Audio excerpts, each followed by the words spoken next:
things. So fundamentals, and I like to kind of flow things. So we just went to the back. So the obvious next thing is the rear naked choke. Okay. So that's kind of what I'm going to go over real quick. I'm sure Brian's real happy about that. But just know that if we're wearing a gi, like your first option should always be to use the gi to choke the back. Super hard to get under a guy's neck with the gi and with his collars and everything. And it's so much easier just to get the collar and choke, you know. So I'll go over the rear naked choke real quick, just a standard rear naked choke, and then I'll show a gi option from the okay. So a couple details on the rear naked choke. First, let's just talk about proper position so everybody knows.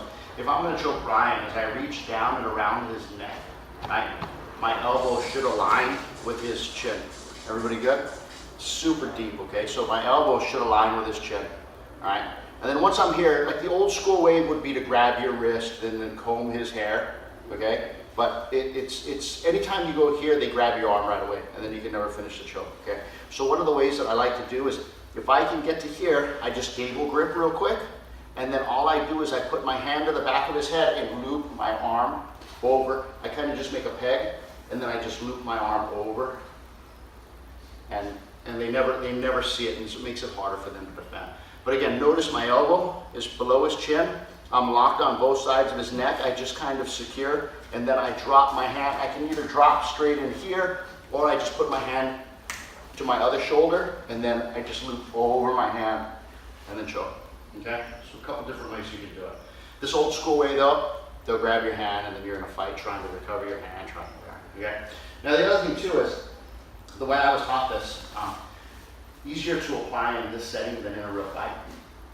But even if his chin is down and I'm punching under his neck, notice I'm always putting pressure.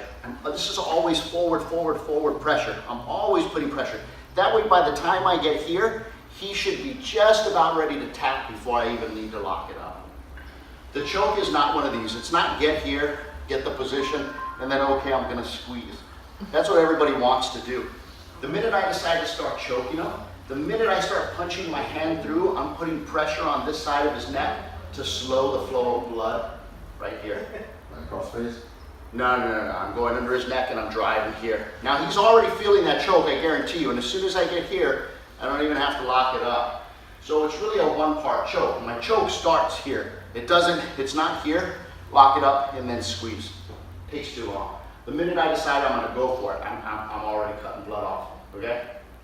But now, again, with the gi, it becomes a problem because we have all of this. If his head is down, you know, then I have to try to use other tricks to get his head up, okay? But just standard rear naked choke, right? One part choke. It's just here I'm already applying pressure. He should be feeling it right there. I can feel when he's feeling it. And locking it up is just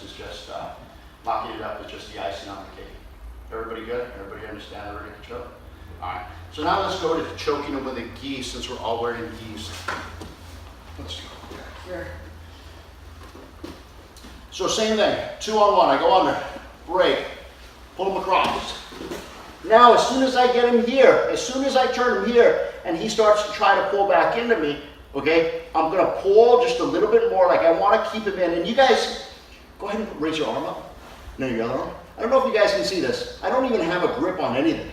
This is sheer hugging into his ribs and into his lats.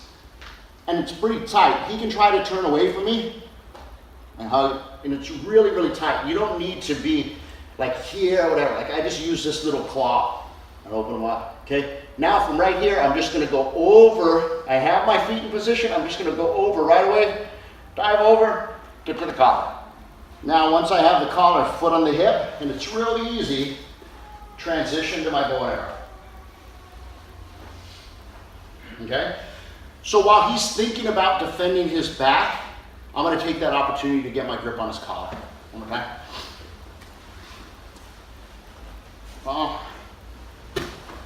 He's thinking about defending his back, right to the collar right away.